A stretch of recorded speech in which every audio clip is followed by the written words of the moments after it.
if you go to any university, any school, there's a period for 1 hour only. Because it's a science shows that after 1 hour, you stop understanding the lecture. That's what the 1 hour period is. But it's bhakti can be unlimited. Yeah, this is transcendental, so we don't have to follow those rules. No. But yeah. So the desire. So everyone desires to be rich. Yes. So then why doesn't Krishna give everyone what they want? Because the reason is because some people, they have the good karma, then they get it. Some people have the bad karma, they don't get it, like that. So everything is like that. Why is someone born in a very good family and someone in not a good family? It's because of past karma. I give it this example every day in my Uber driving. I say somebody born in the royal family in England, somebody born in Africa has got barely anything to drink or eat, and somebody born in the how these things happen? Have you got a control of birth and death? No. If you're not, somebody is. Depend on your karma. Yeah. Someone born very beautiful, handsome body, karma. Very ugly body. Yeah.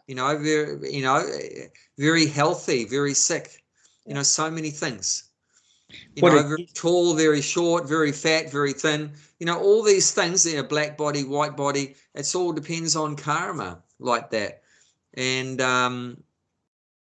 people blame God. Oh, God is not a good God because why is there so many poor people, suffering people? But actually, it's not God's responsibility. It's our karma. It's our karma. It's because it's our responsibility why we're in this particular difficult situation, and we can't blame God. I mean, you can, but it's not fair. That the real responsibility is in us, not in God. Even so why we are on the earth, this is our karma. It's our karma on the earth. Yeah, we shouldn't be here. So these are all very important things to understand. But that's what he's doing. That's why the super soul is there in the heart. And he's observing, witnessing our different desires, and then he's fulfilling them or not according to our karma and that. And if you become a devotee, then even if you desire something and you have the karma also, but if it's not good for you, then he may not give it, and that's his love, like that. And so why God has come to this world and he's staying with us in our body is not for his own enjoyment, but it's to help us. And so really the super soul being with us all the time is a sign of his great love for us. And just try to realize that the super soul never leaves us, never, not for 1 second. If the super soul left us for 1 second in the material world, like I said, your machine wouldn't work. You couldn't do anything. You couldn't breathe. You couldn't see, hear, smell, nothing. So he doesn't leave us for 1 second. That's his incredible love for us. And just consider, what are we doing? Are we loving him? Are we serving him? No. 99.999% of the people ignore him completely. Completely ignorant of God, and yet he still never gives up on us. He never leaves us. And then one of the Lord's names is called Buri Karanaya. Buri Karanaya means unlimitedly merciful. He's unlimitedly merciful. Because even though he's trying to help us by giving us good advice, good instructions from within our heart, and also externally as the guru and everything, like the scriptures, everything, the Lord's trying to help us in so many ways. But we keep ignoring to follow his instructions. But nevertheless, he never gives up on us. Or he never also gets angry at us. Because that's the other thing, right? If I try to give Gulshan some good advice and he ignores me, and like that, I might try again, once or twice more. But after 2 or 3 times, what's going to happen?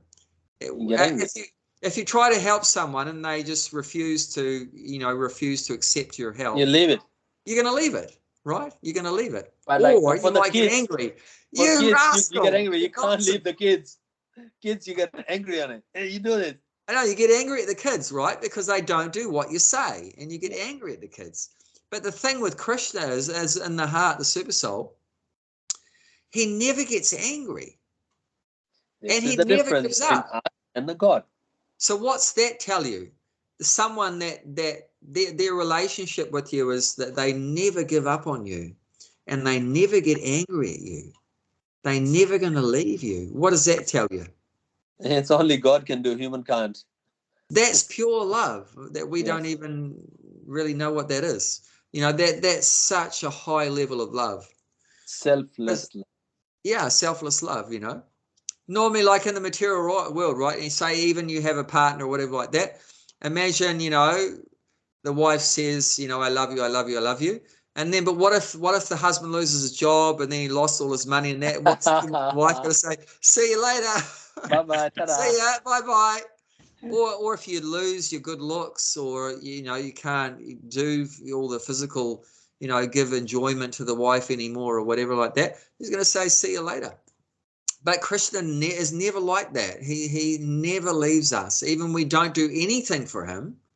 But he's doing, like I said, he does everything for us. Just try to realize that. We can't do a single thing. I can't move my little finger without him. He's doing everything for us. We're doing nothing for him. And yet he still is always with us because he has just unlimited mercy, unlimited love. So this kind of knowledge, what should it do? When you understand these kind of things, what Just surrender. Yeah, that we should surrender. And that's what we read in just earlier in text 20, that when you get full knowledge, the result of that full knowledge is then you surrender. Krishna, you're doing everything for me. Now I want to do something for you. I'd never done anything for you, and you still loved me, even though I'm a rascal.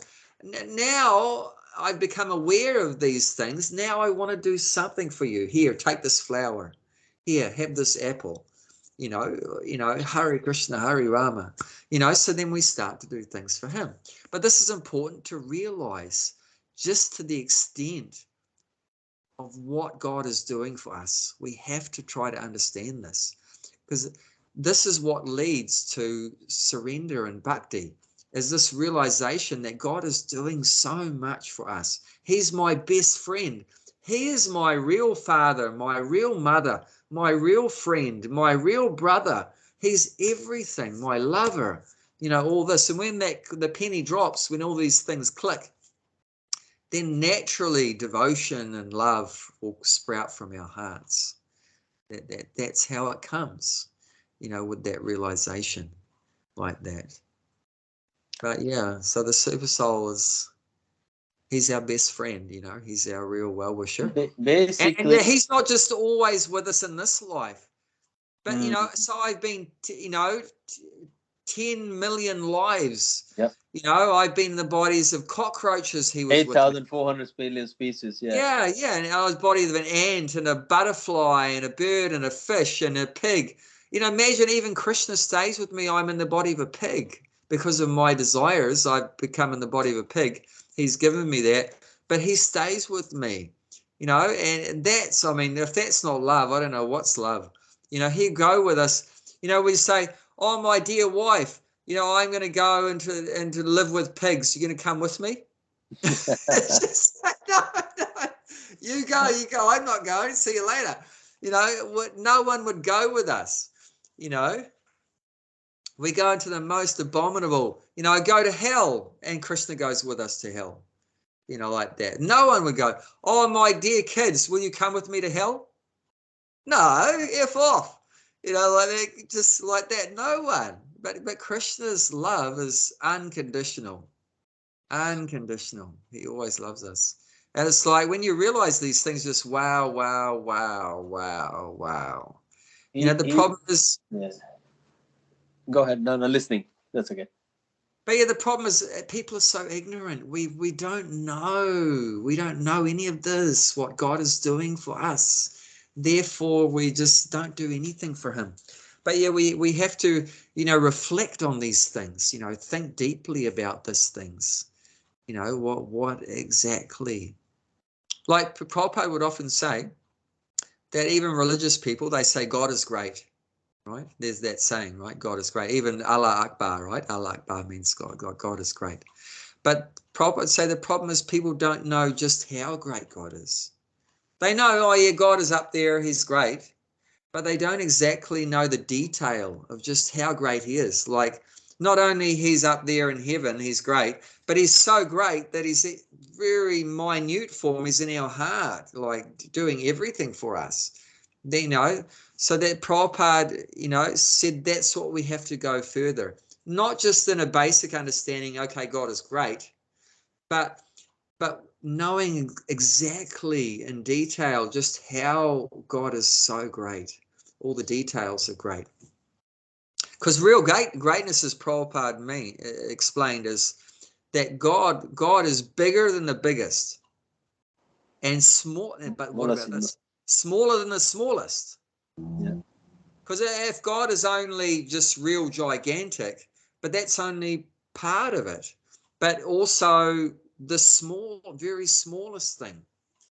Now, God is everything, right? So if we say God is everything, that means he's so big that everything is inside of him. But he's also at the same time so small that he's even inside the smallest thing, which is the atom. So he's bigger than the biggest and smaller than the smallest. So that's complete knowledge to know that. Because most people don't have any knowledge about him being smaller than the smallest, that he's even within our hearts. People say, oh, God is this great being that created the universe, that all the universe comes from him.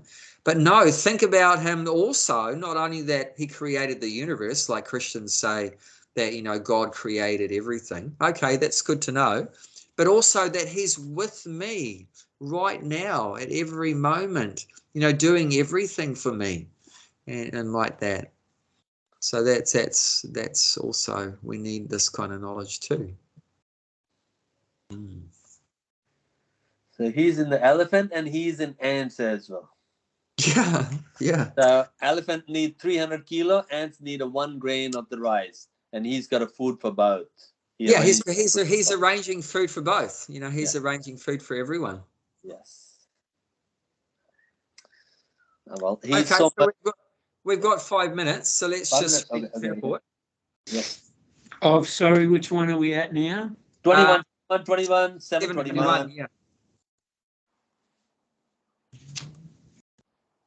You want me to read or Bob gonna read?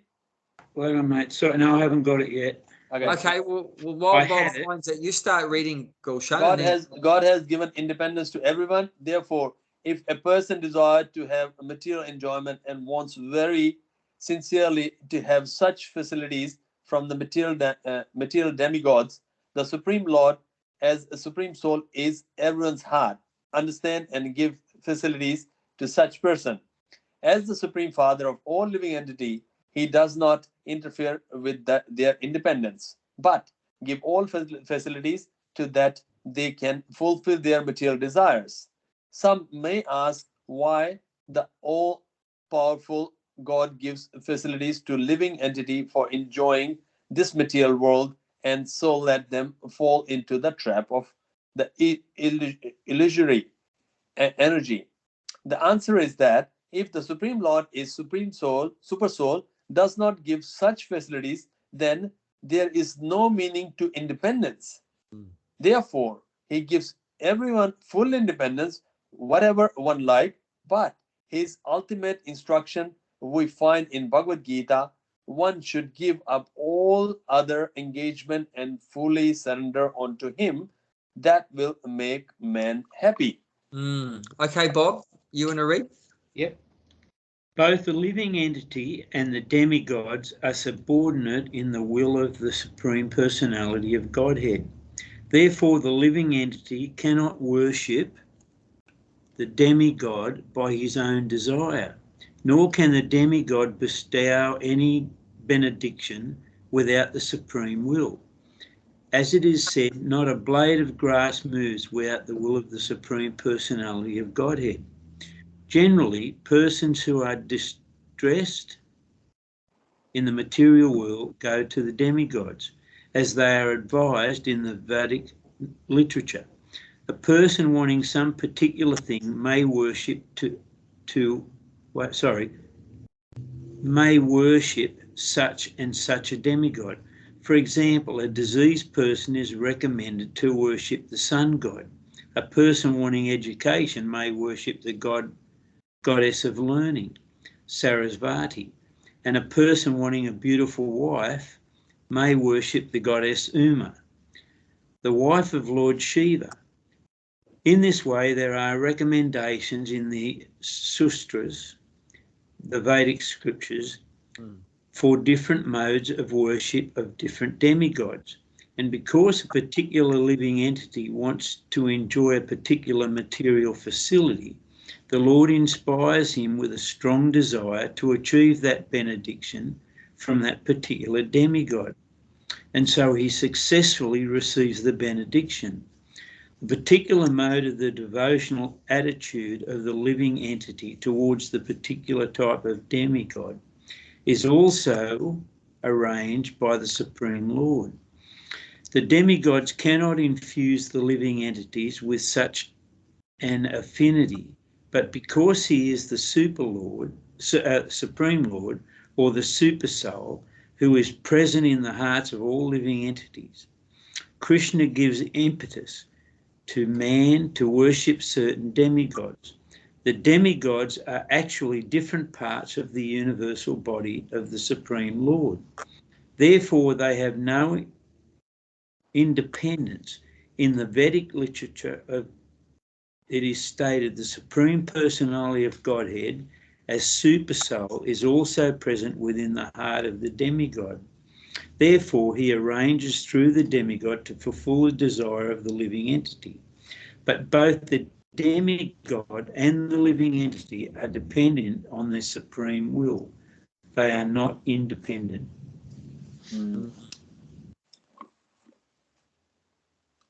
The Krishna is the supreme controller. Yes. So whether we know that or not, he's the controller. But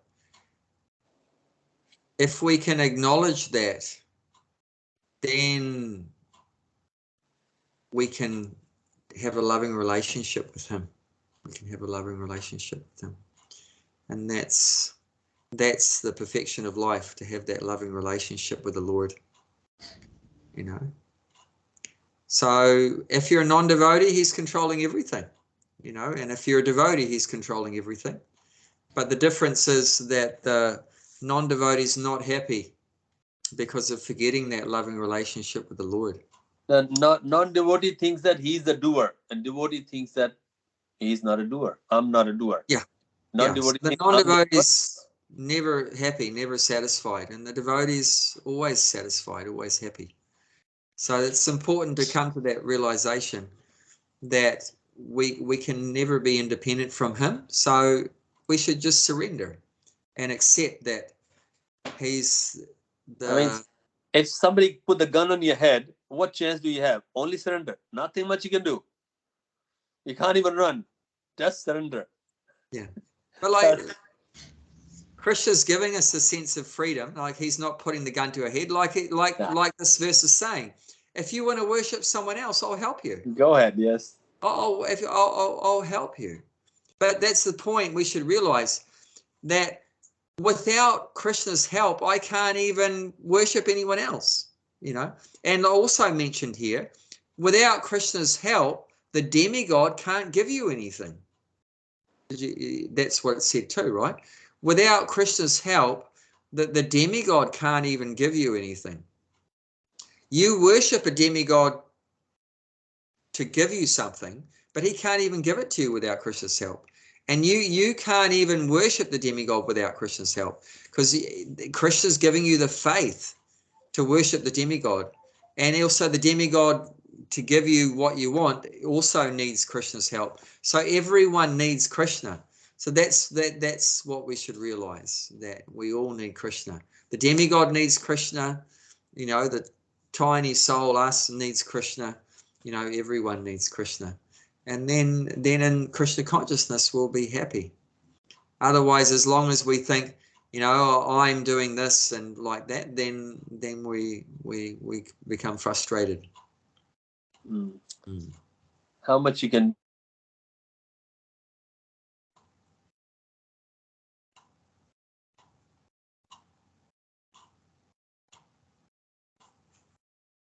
I think Gulshan's crashed. Frozen again. Frozen, yeah. Anyway, that's the sign. Time's up. Thank you, mate. Thank you for being there for us. Oh, it's a pleasure. Oh, he's come back. Your screen froze, Gulshan. Okay, now it's back. Okay. Oh well. Take care, and I'll see you next Thursday. See you next Thursday. Look after yourself, Gulshan. I will. Stay safe. Yeah, sure. Thank you. Prabhuji,